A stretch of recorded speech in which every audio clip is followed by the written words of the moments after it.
Welcome to Coursera presents ET Studios Advancing Higher Education Curriculum to Careers in association with ET Education.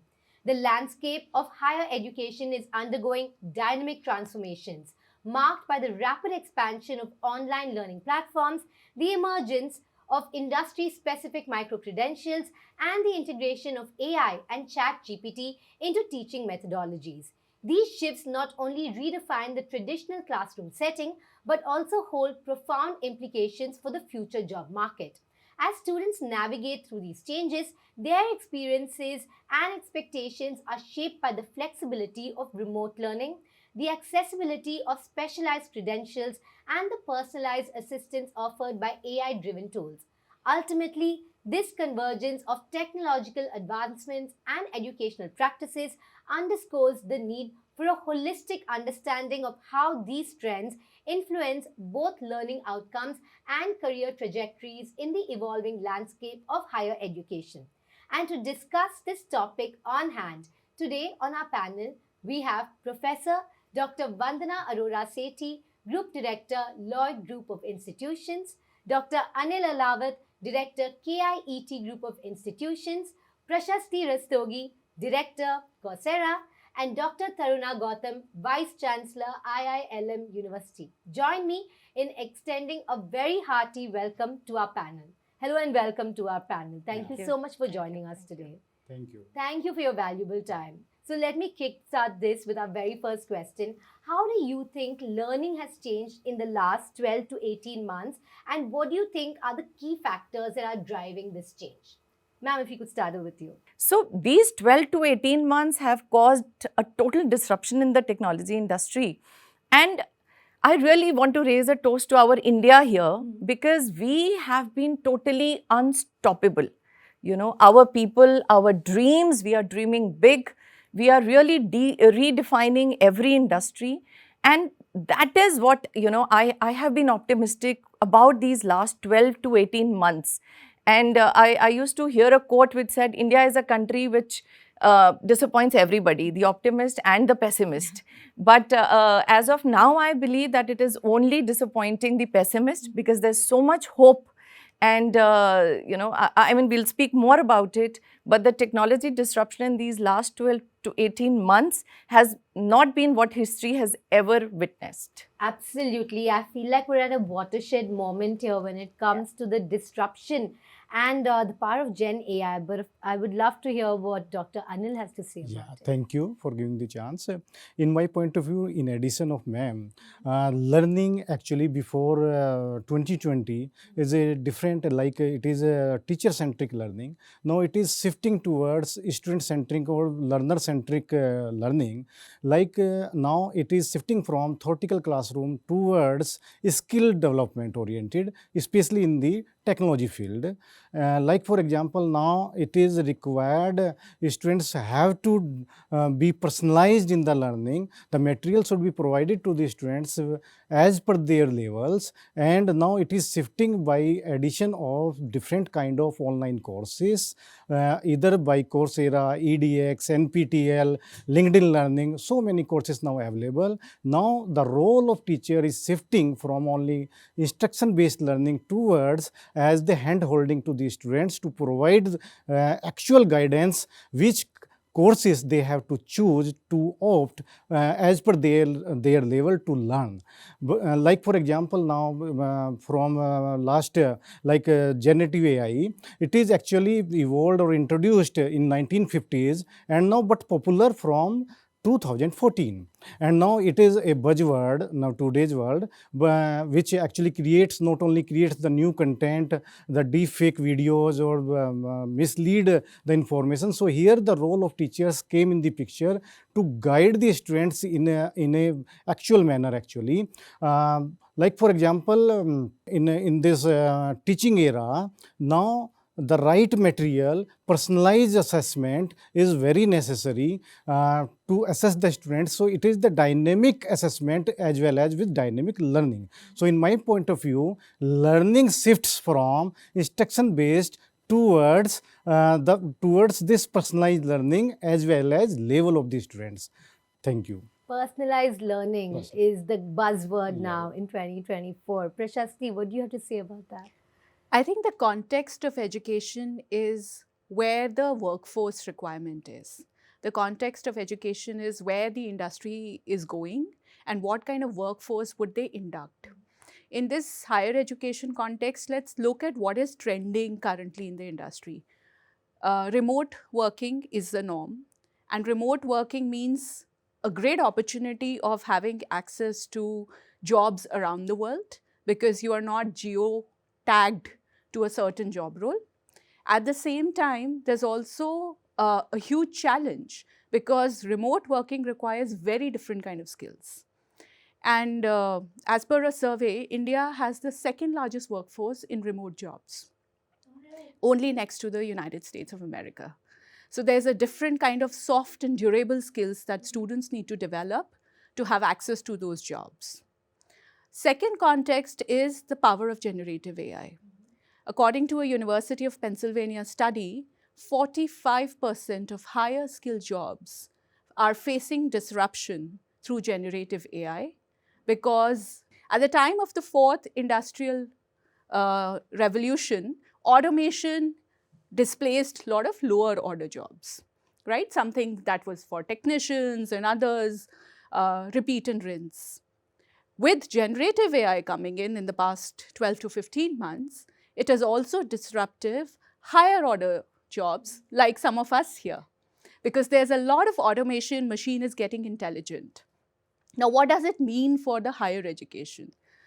In this context, you need to give your students not only the skills of fundamentals that they are learning at the university, but you also need to provide skills which are the future of jobs. And they include both durable skills, emerging skills, and ability to harness the power of machine, human-computer interaction to be job ready. So the top of the mind recall of educators today is how do we accelerate, strengthen academic excellence and make our students more industry ready because a student coming into first year of study this year is going to compete for jobs that are not even created and they are 3 years from now. So I think that is the dynamics that we are facing today. And that's such a tough job for educators such as yourself, ma'am. How do you make students industry ready when those jobs are not even created? So, your question was as to what has changed in last 12 to 18 months, Yes. If you see the changing landscape of education, the two important, eras that I can look at is one is post-COVID. So COVID has taught us not only education, but all the industries as to, reshape themselves. And second is after 34 years, we have had the new education policy. Now, when I look at these two different paradigms, which is complemented by the role of technology. Now, firstly, post-COVID, it taught us that, there is something called, hybrid learning, there is something called online learning. That was a massive disruption for us. And I'll say today, this is the age of renaissance of education. I call it renaissance because when we were students, what we knew was it's all education. Nobody was linking it with jobs. So it is only post-COVID that we realize that there's a lot of emphasis that we need to give on skilling rather than, degrees. So we have earned degrees, but our students now will be skilled. So mapping our, curriculum with the skills. So that is one important shift that has come up in education and where you rightly pointed out that we need to prepare the students for the jobs which are still not there. So it is not about, telling the students that how to skill yourself. It is to, ingrain that mindset of lifelong learning. Now, it is nowhere an age where we say, I've done my post-graduation, I've done my PhD, and now education is over for me. Now I have to work. We need to be lifelong learning. So this is one important development which I see more so post-COVID. And two, the important shift that has happened after the implementation of new education policy. It took us 34 years to change that, but it's a welcome change. Very valid points made by our panel here today. I have a question.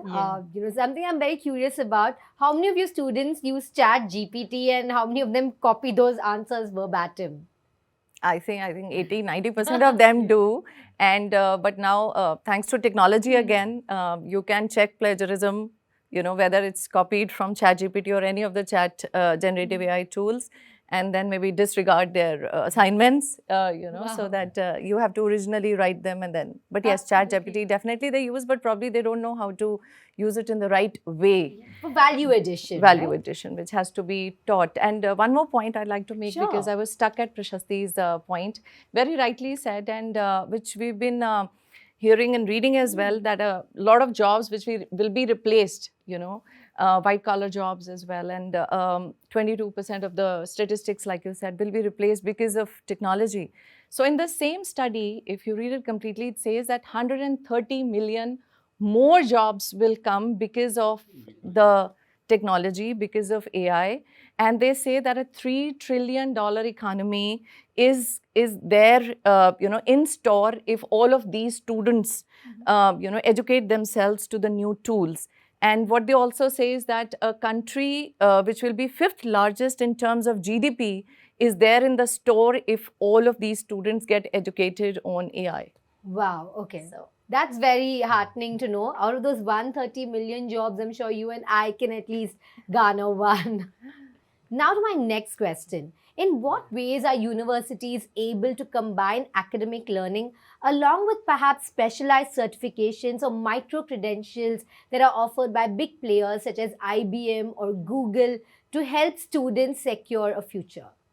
So, when you talk about the role of industry in providing those certifications, you name a company, whether it is IBM, Google, Microsoft, Infosys Springboard, and even Larsen and Toubro, these are the companies, big giants, who are providing certifications to the students.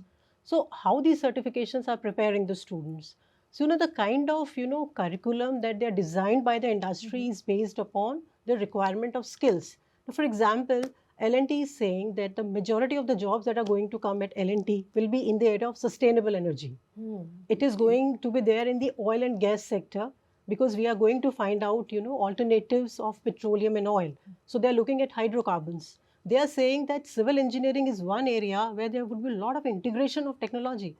Now, we as an academicians are certainly not equipped well to, design that kind of context and content both. That's extremely reassuring, and I love the way you put it. It almost makes me want to go back to school. The Very passion interesting. that all of you have, for your students, for academia. It's so lovely to see. Prashasti, I'm sure you agree. Yeah, absolutely. I think spot on. The context also is the new education policy. If you notice, the new education policy says extensive use of technology to deliver skill enhancement credits, to deliver ability enhancement credits, and also every learning should be creditized, which means the framework has been opened. Now it's become a wide canvas for educators and academicians to make sure that the learning delivered to the students is adaptive, as Sir was saying, it is industry aligned, and it is job relevant. And industry micro-credentials play a very significant part there. Industry micro-credentials have two advantages. One, there is a huge variety of skills that students require, multi-dimensional skills students require to do a job. If you go to an automation company or automotives company, they would say we would need students who come with coding skills, automobile engineers who can work on operating systems, who have capabilities to program chips, because that's where the world is going. Or they would say, we need engineers who understand electric vehicles, battery management, and green energy.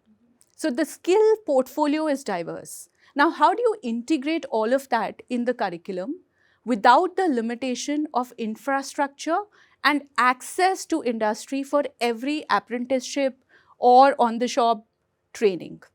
Industry micro-credentials save you there. You can pick up multiple industry micro-credentials, train for different job roles, pick up a stack of skills which will make you relevant for roles which require these kind of diversified learning.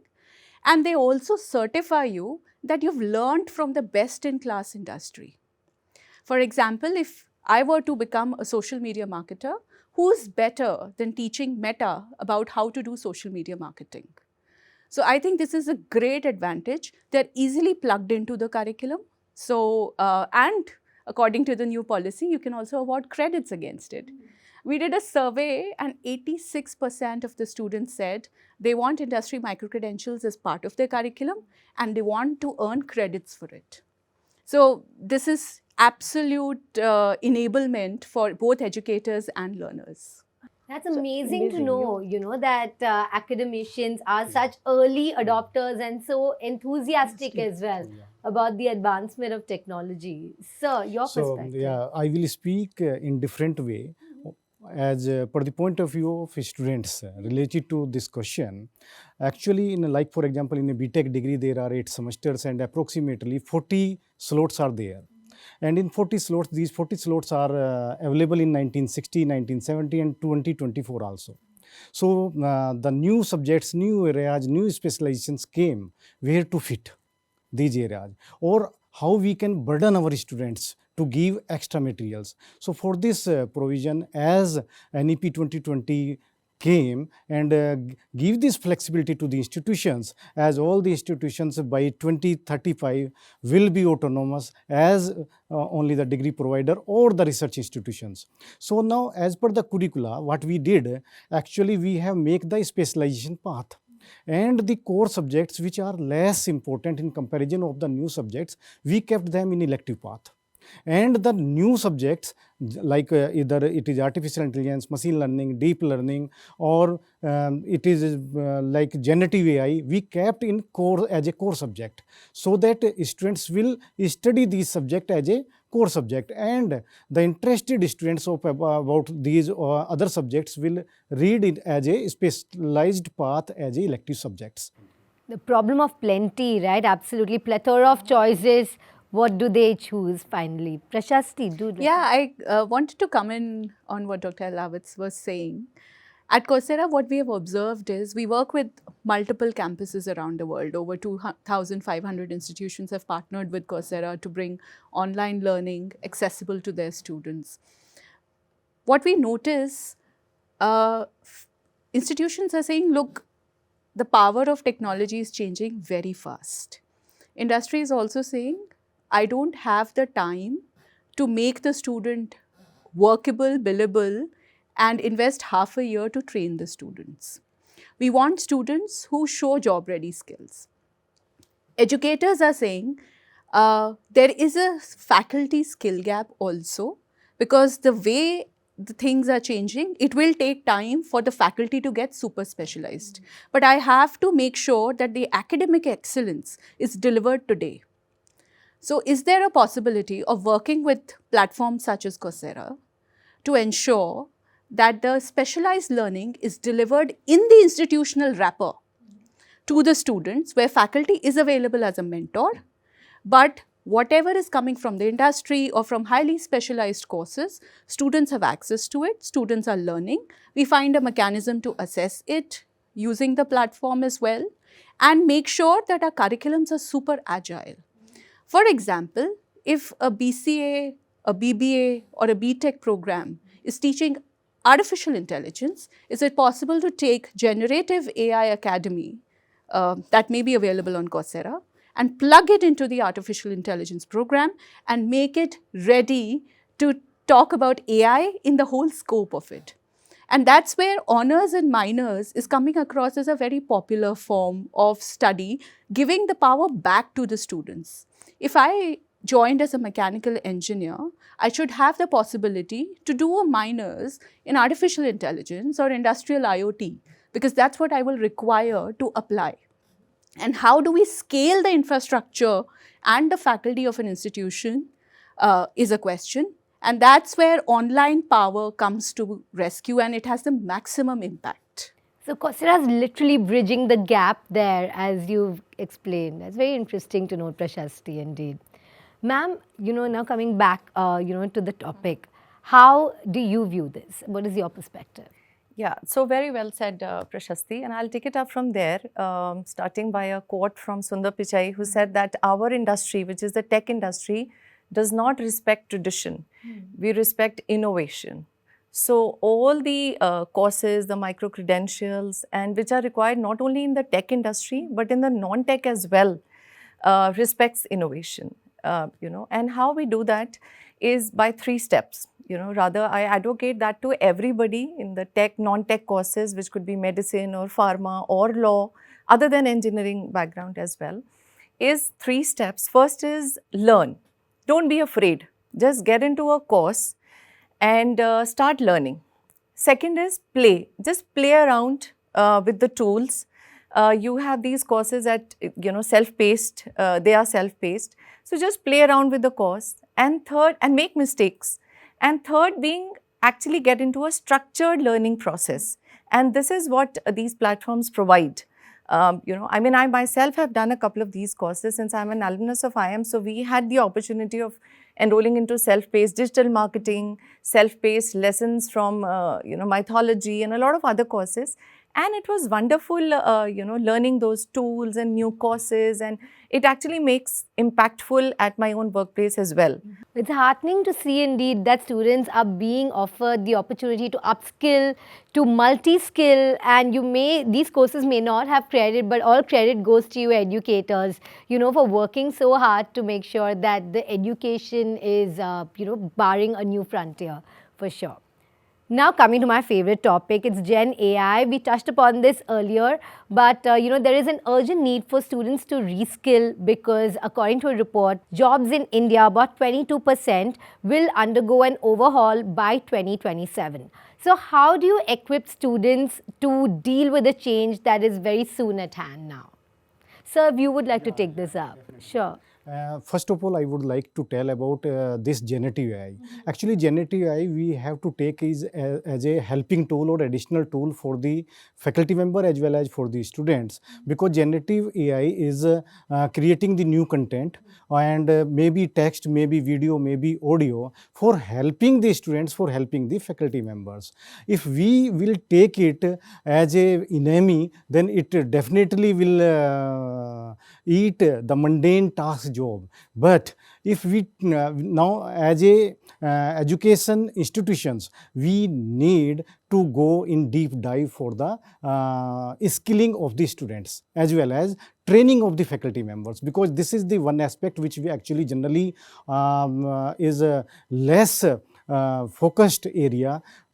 Training of the faculty members. Every time we need to train the faculty members, and this tool, generative AI, ChatGPT, will help the faculty members to guide the students. Say for example, using the ChatGPT, if students is writing one assignment with the help of ChatGPT and submitting to the professors, and professor is already trained about these technologies, then definitely the professors will help to the students to go beyond whatever submitted by the students. So in my point of view, it is a helping tool, and we need to take it in a positive way, and definitely the good jobs and quality jobs will come for the Indian students. Thank you.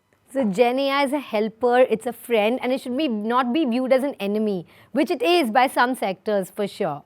So rather enemy, it should be considered like I consider it, and I read it somewhere as well, that AI is rather the Einstein in my basement. The Einstein meaning somebody who's very genius. So somebody who can be my poet at times, my strategist at times, my doctor, my lawyer. And if we consider AI and Gen AI as a colleague, a very able colleague, who can help ease out our tasks, then definitely, AI is a tool which we will need in all the sectors and domains. And coming back to where you started, how academic institutes can create an ecosystem of learning, So again, that not only by enriching and educating the students, but also the faculty, like we earlier spoke, I think that is first and foremost, most important, that to send the faculty for these trainings, have some time set apart, say 15 days, in a semester, where the faculty upskill themselves.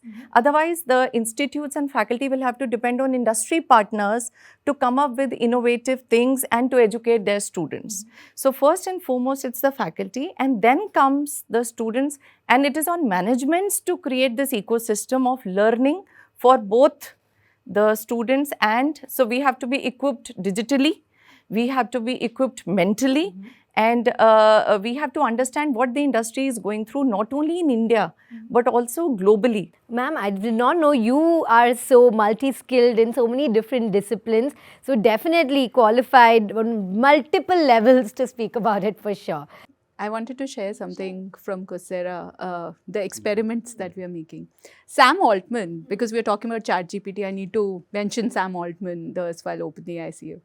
Sam Altman said, if I were a university administrator or I was the educator, I would go back, redesign my entire curriculum, my learner experience, how I deliver learning to my students, and how I also assess my students by integrating ChatGPT into the entire life cycle.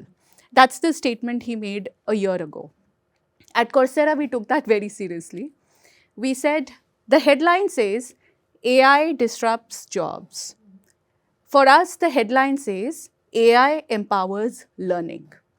And reskilling and upskilling, in both scenarios, AI has a critical role to play. With machine translations, we can actually make all courses accessible into multiple languages. At Coursera, we recently launched 4,000 courses in Hindi.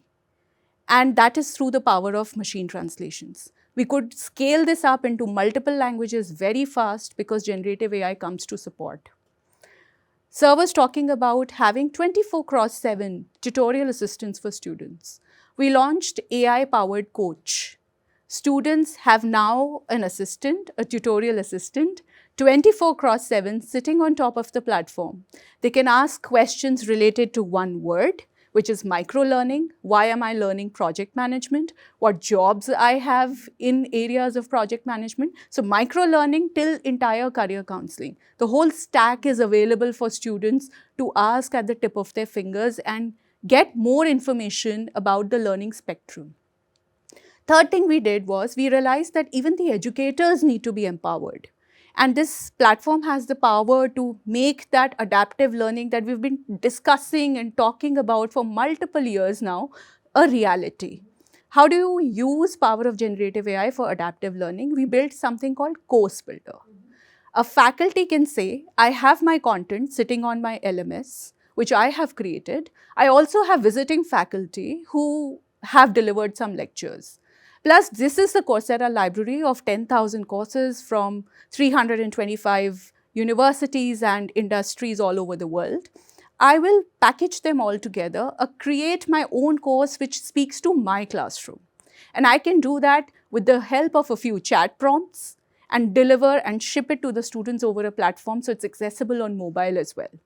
So these three innovations that have come to light are possible through generative AI. But at the same time, you need skills to be able to work on these situations. That's why we also launched the Generative AI Academy, which is a bundle of courses which takes you from the basics till the applications. So this is the power that we are harnessing because we feel that it's a huge empowerment, it's a huge enablement, and if done right, can literally magnify the power that a faculty or an educator has on their hands.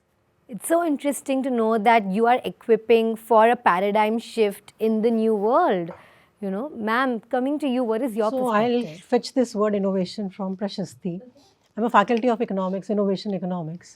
So, innovation economics says that there were the days when the economies used to be driven by resources, capital, technology, manpower. Today, the economy which is innovative is going to flourish. So, innovation is the buzzword. Now, understanding how is AI transforming the, academic institutions.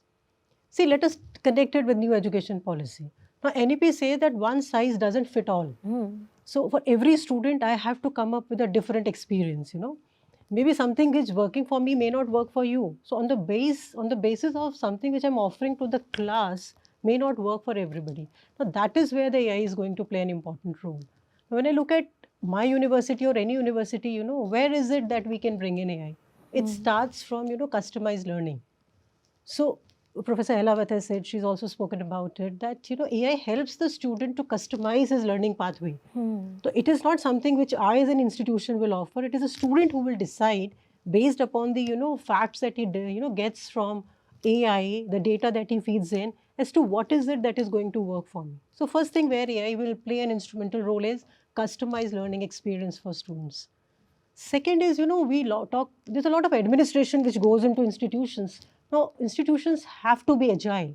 Now, when I'm administering the institution, I can decide that can I use robotics process automation, for menial jobs, clerical job, and I can use my, manpower into more, productive activities. So that is where AI can help me a lot in making my administration more agile. And Professor Ahlawat spoke about assessment assignments. We are using real-time AI in terms of designing question papers.